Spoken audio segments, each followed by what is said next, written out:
नमस्कार बच्चों। आज हम जिस टॉपिक पे बात करेंगे वो हमारा है भौतिक स्वरूप एवं भौतिक विभाग, यानी कि फिज़िकल फीचर्स ऑफ राजस्थान के भौतिक प्रदेश। मैं doctor Seema Shrivastava, associate professor, Chittorgarh college, Maharana Pratap PG college, Chittorgarh.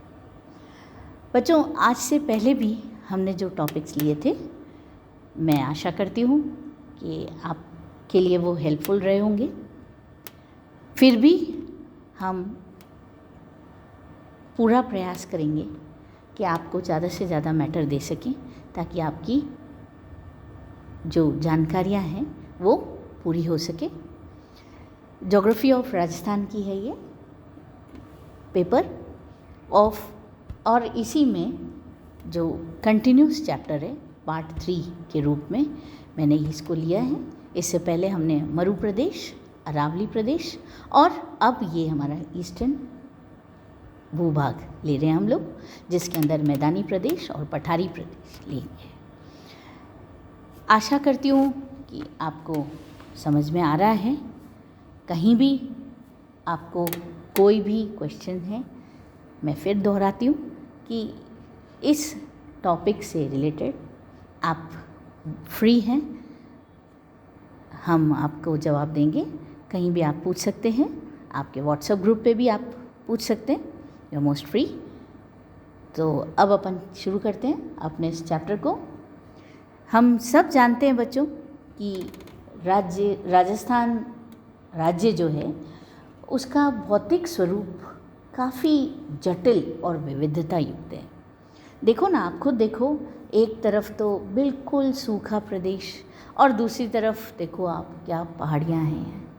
Dungarpur, Banswara, इस तरफ आपका जाना हुआ होगा तो आपने देखा होगा, आपको लगता ही नहीं होगा कि राजस्थान इतना सुंदर है। सब वैरायटी है राजस्थान के अंदर। कल्पना कीजिए आप, हमारा राज्य कितना ब्यूटीफुल है।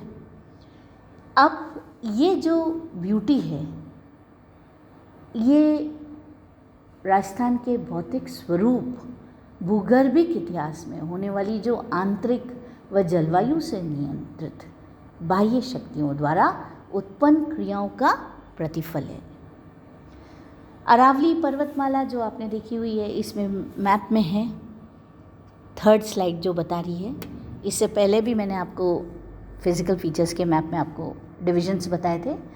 तो आप जानते हैं कि उत्तर पूर्व से दक्षिण पश्चिम तक फैली अरावली पर्वतमाला राज्य को 2 असमान भागों में बांटती है, और जिसके एक और पश्चिम में मरुभूमि है तथा पूर्व में गंगा यमुना द्वारा निर्मित मैदान व दक्षिण में पठारी भूभाग अवस्थित है। आज जो हम जिसके बारे में बात करेंगे जो है वो है अपना 3rd और 4th भाग। ये जो क्लासिफिकेशन मैप के साथ है, इसके अंदर आप देखिए ये जो रेड, इससे में अरावली के बाद वाला जो क्षेत्र है, इस कवर को मैं बता रही हूँ आपको, तो ये वाला क्षेत्र है। ठीक है, समझ आए? अब अपन चलते हैं आगे। मैंने बच्चों ईस्टर्न प्लेन्स यानी कि पूर्वी मैदान को एक स्लाइड के रूप में आपके सामने रखा है, ताकि इंग्लिश के बच्चे भी कंसाइज रूप में समझ सकें, और हिंदी वालों के लिए मैंने अपनी भाषा रखी है अपनी, ताकि आपको समझ में आ सके। तो एक कंसाइज पॉइंट्स के रूप में दिया हुआ है, और बात वही है कि राजस्थान प्रदेश का जो पूर्वी हिस्सा एक समतल मैदान के रूप में विस्तृत है। यह मैदान पश्चिम से पूर्व 50 सेंटीमीटर की समवर्षा रेखा द्वारा विभाजित है। राज्य के 23.3% भाग को इस मैदान द्वारा घेरा गया है। यह मैदान गंगा व यमुना नदियों द्वारा निर्मित मैदान है। मैदान की दक्षिण पूर्वी सीमा विंध्यन पठार द्वारा बनाई जाती है।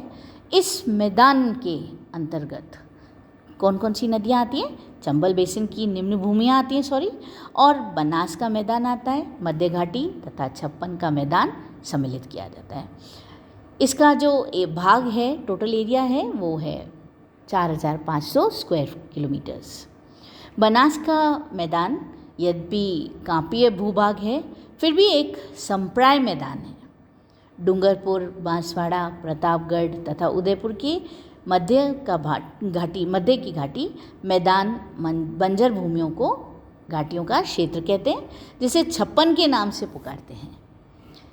ये मैदान बेसिकली 3 उप इकाइयों में विभाजित है। वो 3 उप इकाई कौन कौन सी है, नेक्स्ट हमारी स्लाइड में हम चलते हैं। इससे पहले मैंने एक परिभाषा भी दी है कि प्लेन क्या है और पठार क्या है। पठार का तो नहीं, मैं पठार आपको समझा देती हूँ। प्लेन्स तो समतल मैदान हैं, जैसा आप समझते हैं। नदियों द्वारा लाया हुआ वह समतल मैदान, नदियों द्वारा बनाया गया वह समतल मैदान जो काफ़ी उपजाऊ भी होता है और काफ़ी कुछ उसमें उसकी ज़मीन मिट्टी जो है कहाँ से आई है, वो फ्लैट लैंड है, बिल्कुल समतल मैदान और काफ़ी उपजाऊ मैदान की श्रेणी में आता है। और प्लेटो जो है, पठार, वो एक उठाव लिया हुआ होता है जिसको हम फ्लैट टेबल लैंड के रूप में समझ सकते हैं। अब आते हैं अपन अपनी उसी अगली स्लाइड पे। The eastern plains is divided into 3 plains. कौन कौन से हैं 3 plains? Chambal basin, Banas Banganga plain and middle Mahi plain. तो सबसे पहले अपन किसके बारे में बात करेंगे? चंबल बेसिन के बारे में। Let's talk about it. ठीक है, चलिए अपनी स्लाइड में, इसमें भी मैंने आपको कंसाइज रूप में दिया है, फिर भी मैं आपको ये समझाती जाती हूँ कि चंबल बेसिन को जन्म देने वाली कौन सी नदी है। जैसा कि आपको नाम से ही समझ में आ रहा होगा कि चंबल नदी सब जानते हैं। राजस्थान में रहने वाला कोई प्राणी ऐसा नहीं होगा जो चंबल नदी के बारे में नहीं जानता होगा। कोटा बिराज गए होंगे तो आपने देखी भी होगी। तो ये जो नदी है बच्चों, आप जानते हैं कि ये नदी कहाँ से आती है? ये मऊ के दक्षिण में मानपुर के समीप जनापाव पहाड़ी 6.16 किलोमीटर्स ऊंची है। वहाँ पर जो विंध्यन पर्वत हैं उनकी जो रेंजेस है वहाँ से ये निकलती है और 84 गढ़ के समीप एक गॉर्ज को पार करके राजस्थान में आती है। आगे समझे, यह नदी जो है अपने उद्गम स्थल यानी कि अपने स्टार्टिंग पॉइंट से यमुना से लेकर यमुना में मिलने तक अनेक प्रकार की स्थलाकृतियों का निर्माण करती है। आपने पुरानी मूवीज़ में देखा होगा क्या क्या बनाते हैं चंबल नदी के अंदर, रेवाइंस। ओहो, रेवाइंस देखे थे, बीहड़ जिनमें डाकू रहते थे। तो मूवीज़ के अंदर आपने जो सीन देखा, मेरे ख्याल से चंबल नदी भी दिखाई गई है कई पुरानी पिक्चर्स में। खैर मैं नहीं कहती, पर अगर देखी है तो मैं आपको बता रही हूँ। तो एक क्लैरिटी आ जाती है अपने दिमाग में कि बीहड़ क्या है, रेवाइंस क्या है। तो ये नदी अपने उद्गम स्थल से लेकर के यमुना में मिलने तक स्थलाकृतियों का निर्माण करती है। कौन कौन सी स्थलाकृतियाँ करती है? गॉर्ज, जलप्रपात, शिप्रिकाएँ, निक पॉइंट्स, बीहड़ भूमि आदि। चंबल बेसिन उत्खान स्थलाकृति है। कौन सी? बैडलैंड हेतु ये जो बेसिन है इस प्रदेश में काफ़ी अच्छी तरह से विकसित है। इसकी संपूर्ण घाटी में नवीन कांपीय जमाव वाले पाए जाते हैं। इसके अलावा चंबल घाटी की स्थलाकृतियाँ पहाड़ियों व पठारों से भी निर्मित है। इस बेसिन का कुल एरिया कितना मैंने बताया? 4500 वर्ग किलोमीटर है, जो कि बीहड़ों रेवाइन से प्रभावित है। इस प्रदेश को कोटा, बूंदी, बारा, टोंक, सवाई माधोपुर और धौलपुर, इन एरियाज़ में ज़्यादा अपन देखेंगे ज़िले हैं। और सबसे अधिक महत्वपूर्ण चंबल बीहड़ पट्टी 480 किलोमीटर्स की लंबाई में कोटा से यमुना के संगम तक विस्तृत है। दक्षिणी सीमा सहायक नदियों जैसे काली सिंध और पार्वती आदि के साथ ये बदलती रहती है। इससे आगे वे कुंवारी बीहड़ों के द्वारा चंबल के दक्षिण पश्चिम मार्ग के साथ निरंतर 12 तक अच्छी तरह से सीमांकित करती है। अब बीहड़ों तथा यमुना घाटी के बीच तथा चंबल और कुंवारी के बीच के मैदानी क्षेत्र में कृषि कार्य होता है। बहुत उपजाऊ बेसिन है वो, कृषि कार्य वहाँ पर होता है। समझ आ गया आपको? ठीक है, इंग्लिश में भी मैंने यही लिखा है। अब आते हैं अपन नेक्स्ट हमारा Banas plains of eastern plains of Rajasthan. एक बनास प्लेन्स भी, ये नदी को वन की आशा कहते हैं। किसकी आशा? वन की आशा, क्योंकि इस बेसिन की सीमा पश्चिम में 50 सेंटीमीटर की वर्षा रेखा द्वारा निर्धारित है और बनास तथा इसकी सहायक नदियाँ, जैसे कौन सी नदियाँ? खारी, सोडरा, भोसी, मोरेल, बेड़च, बाईचिंग और गोलवा के द्वारा सिंचित ये मैदान दक्षिण में मेवाड़ का मैदान तथा उत्तर में मालपुरा करौली का मैदान कहलाता है। इसको दो भागों में विभाजित किया गया है। इसके दो भाग मेनली कौन कौन से? मेवाड़ प्लेन्स और मालपुरा रेंज। मैं इसके बारे में आपको इसी में ही समझा देती हूँ कि उत्तर में इसकी सीमा अलवर पहाड़ी द्वारा तथा पूर्व में विंध्यन कगार द्वारा सीमांकित है। यह बेसिन, बनास बेसिन, इसकी औसत ऊंचाई 280 मीटर से 500 मीटर के बीच है, 280 मीटर से 500 मीटर के बीच है। इस मैदान की अधिकतम ऊंचाई पश्चिम में है और जहां अरावली श्रेणी अनावृत है। देवगढ़ के समीप लगभग 582 मीटर ऊंचाई है। इन पहाड़ियों पर अनाच्छादन, अपर्दन व पक्षी का प्रभाव ज़्यादातर देखा गया है। इनके उच्च भूभाग टीलेनुमा हैं, जिसके कारण इसे पेडमोंट मैदान भी कहते हैं। क्या कहते हैं? पेडमोंट प्लेन्स भी कहा जाता है। उदयपुर प्रदेश में ऊंचे टीलेनुमा भूभाग और कांपीय मिट्टी के जमाव नाम मात्र के हैं। मिट्टी की परत पतली व पथरीली होती जा रही है। वार्षिक वर्षा लगभग 700 मिलीमीटर है। बनास नदी चंबल नदी की सहायक नदी है। यह बेसिन राजस्थान के पूर्वी उदयपुर, पश्चिमी चित्तौड़गढ़, भीलवाड़ा, टोंक, जयपुर, पश्चिमी सवाई माधोपुर और अलवर के दक्षिणी भागों में विस्तृत है। इस बेसिन में ज्वार, मक्का, उड़द, मूंग, अरहर, सरसों, जौ, मूंगफली, चना, गेहूँ आदि की फसल बहुतायत होती है। अब आते हैं अपन मालपुरा करौली का मैदान, और एक और मैंने कौन सा बताया था आपको? मेवाड़ वाला। तो मेवाड़ का तो आपको समझ में आ गया होगा, अभी साथ में ही मैंने आपको बताया। और ये जो है अपना मालपुरा करौली का मैदान, ये मैदान काफ़ी कटाफटा है और बीहड़ युक्त है। बनास बेसिन का उत्तर पूर्वी भाग कहलाता है। इसकी औसत ऊंचाई 280 से 400 मीटर है। इस मैदान का ढाल दक्षिण पूर्व और पूर्व की ओर है। यह शिष्ट व नीज चट्टानों से निर्मित है। ये कौन सी चट्टानें हैं? Metamorphic rocks. यहाँ पर कांपीय जमाव नीज चट्टानों को, सेडिमेंट्री भी है इसमें, कुछ पोर्शन कांपीय जमाव नीज चट्टानों को छुपाए हुए काफ़ी मोटाई से व्याप्त है। यहाँ बलुई पत्थर का भी विस्तृत जमाव है।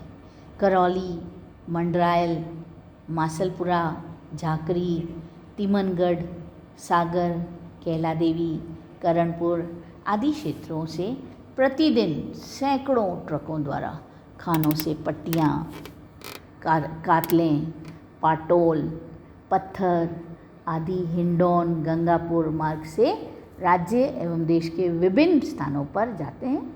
इस क्षेत्र का जो पत्थर है वो विदेशों में भी एक्सपोर्ट किया जाता है, आपको पता है ये।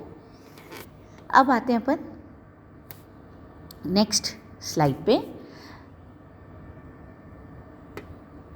56 बेसिन और फिर 56 बेसिन, यह क्षेत्र माही नदी की सहायक नदियों के द्वारा निर्मित है। जो middle Mahi plains of eastern Rajasthan, जो अपनी अगली स्लाइड बता रही है, इसके अंदर आप देखो, the middle Mahi basin covers the Dungarpur, Banswara and Dungarpur district. The region lies to the east of Mewar Hills, and south of Banas Plains. The area between Banswara and Pratapgarh is called Chhappan Ka Maidan. The western part of Mahi Basin is highly hilly, but central and eastern parts are fertile plains with extensive cultivation. These plains are also known as Chhappan Plains. Average elevation of the region in eastern plains is between 200 या 280 meters to 400 meters. This dissected plains along with hill is tracts of Banswara. तो छप्पन basin जो है ये माही नदी का सिंचित भाग है. माही नदी की सहायक नदियों का ढाल प्रवणांक आदि से बना है. इतना अधिक ढाल प्रवणांक अन्य प्रदेश में देखने को भी नहीं मिलता. यहाँ का ढाल प्रवणांक 8 से 12 मीटर तक प्रति किलोमीटर है. अंतर्गोत्वा ये नदी जो है कच्छ की खाड़ी में होते हुए अरब सागर में जाकर मिलती है. इसकी औसत ऊंचाई 200 से 400 मीटर के बीच में है. मध्य माही बेसिन में मेवाड़ के उत्तरी मैदान की अपेक्षा भू आकृतियाँ अधिक विषम हैं. दक्षिण में स्थित क्षेत्र काफ़ी गहरा तथा कटा फटा है. अतः पहाड़ियाँ क्या करती हैं, एक दूसरे से काफ़ी अलग थलग हैं. दक्षिण में यह बेसिन समरूप नहीं है. जैसा कि उत्तर में मेवाड़ का मैदान है, यह क्षेत्र अधिक गहराई तक विच्छेदित होने के कारण इस विच्छेदित मैदान को तथा पहाड़ी भूभाग को स्थानीय भाषा में बांगड़ नाम से भी पुकारा जाता है. बांगड़ में बांसवाड़ा, डूंगरपुर के पहाड़ी भूभाग, विच्छेदित मैदान की इन सब को सम्मिलित किया जाता है. प्रतापगढ़ व बांसवाड़ा के बीच के जो भाग हैं में 56 ग्राम समूह स्थित थे, इसलिए ये भूभाग, इसका नाम ही क्या पड़ गया, 56 का मैदान. क्योंकि इधर जो भूभाग थे कितने थे, 56 ग्राम समूह थे, जिसका नाम अब 56 के मैदान के नाम से जाना जाता है. अर्थात इस बेसिन के अंतर्गत शामिल भागों में दक्षिण पूर्व उदयपुर, दक्षिण बांसवाड़ा, दक्षिण चित्तौड़गढ़, प्रतापगढ़ व डूंगरपुर सम्मिलित हैं. अब आते हैं अपन दक्षिण पूर्वी हाड़ौती पठार. अब जो हमारा अगला फिज़िकल फीचर है वो है हमारी इस 9th स्लाइड पे, साउथ ईस्टर्न राजस्थान प्लेटो, जिसको हम हाड़ौती प्लेटो भी कहते हैं, यानी कि हाड़ौती का पठार भी कहते हैं. This region is locally called Pathar and Uparmal. Rajasthan के 9.6% भूभाग को घेरे हुए यह पठार चंबल नदी के सहारे पूर्वी भाग में विस्तृत है. यह मेवाड़ मैदान के दक्षिण पूर्व में व उत्तर पश्चिम में अरावली के महान सीमा ब्रंश द्वारा सीमांकित है और राजस्थान की सीमा के पार तब तक फैला हुआ है जब तक बुंदेलखंड के पूर्व विकसित कगार दिखाई नहीं देते हैं. हाड़ौती पठार के अंतर्गत ऊपरमाल का पठार और मेवाड़ का पठार, जिसमें राजनीतिक दृष्टि से झालावाड़ से बूंदी और कोटा, चित्तौड़गढ़, भीलवाड़ा, बांसवाड़ा, ये सब एरियाज सम्मिलित हैं. यह पठारीय भाग आगे चल के मालवा के पठार में मिल जाता है. इस क्षेत्र का अधिकांश भाग चंबल नदी तथा इसकी सहायक नदियों जैसे काली सिंध, परवान, पार्वती के द्वारा सिंचित है. अतः कृषि के संदर्भ में भी ये राजस्थान का महत्वपूर्ण भाग है. इसका ढाल दक्षिण से उत्तर की ओर है. यह पठार आगे चल के 2 भागों में विभाजित किया गया है. कौन कौन से? पहला है विंध्यन कगार, विंध्यन स्कार्पलेंस. दूसरा है डेक्कन लावा प्लेटो, जिसको अपन दक्कन का लावा पठार कहते हैं. तो आइए बच्चों, अपन पहले किसके बारे में बात करेंगे? विंध्यन. अगली स्लाइड में विंध्यन स्कार्पलेंस यानी कि विंध्यन कगार भूमि. स्कार्पलेंस कगार भूमि. यह कगार भूमि जो है बड़े बड़े बलुआ पत्थरों से निर्मित है, जो स्लेटी पत्थरों के द्वारा पृथक दिखाई देती है। इसलिए इसको स्कार्पलैंड लैंड बोलते हैं, कगार भूमि बोलते हैं।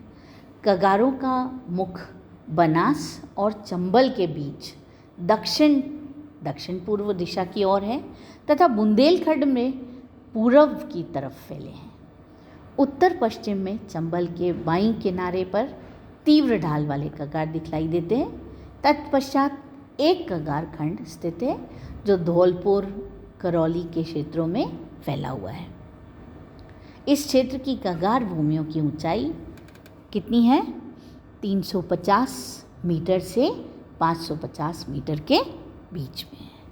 तो इसकी जो टोपोग्राफी है वो चंबल और सिंध बेसिन से बनी हुई है। अब आते हैं अपन अगली स्लाइड, डेक्कन लावा प्लेटो, जिसको अपन दक्कन का लावा पठार कहते हैं। मध्य प्रदेश के जो विंध्यन पठार के पश्चिमी भाग, वहाँ पर 3 संकेंद्रित कगारों, कॉन्सेंट्रिक एस्कार्पमेंट्स, क्या है ये? कॉन्सेंट्रिक एस्कार्पमेंट्स। ये देखो, ये वर्ड है यहाँ पर लिखा हुआ है, कॉन्सेंट्रिक एस्कार्पमेंट्स, संकेंद्रित कगार 3 प्रमुख बलुआ पत्थरों की परिव्यक्त शिलाओं के बीच में स्लेटी पत्थर भी मिलते हैं। दक्षिण पूर्वी राजस्थान की ये भौतिक इकाई ऊपरमाल के पठार के नाम से जानी जाती है। ये एक विस्तृत एवं पथरीली भूमि है। इसमें कोटा, बूंदी, पठारी भाग भी सम्मिलित हैं। विंध्यन कगारों के आधार पर क्षेत्रों तक दक्कन ट्रैप व लावा के जमाव दिखलाई देते हैं। चंबल और इसकी सहायक नदियाँ जैसे काली सिंध, पार्वती, इन्होंने कोटा में एक त्रिकोणीय कांपीय बेसिन का निर्माण किया है। ट्रायंगल है ना, बेसिन का निर्माण किया है, जिसकी औसत ऊंचाई 210 मीटर से 215 मीटर के बीच है। बूंदी व मुकुंदवाड़ा की पहाड़ियाँ इसी पठारीय भाग में हैं। नदियों द्वारा इस पठारीय भाग को काफ़ी काट छाँट कर परिवर्तित किया गया है और इस पठारी भाग से बिजलौलिया, माताजी का नाला, बुधपुरा, बेरीसाल, बूंदी आदि स्थानों से मकानों की छत में काम आने वाली पट्टियाँ, कातलें आदि बहुतायत रूप से निकाली जाती है, जो देश के कोने कोने में भेजी जाती है।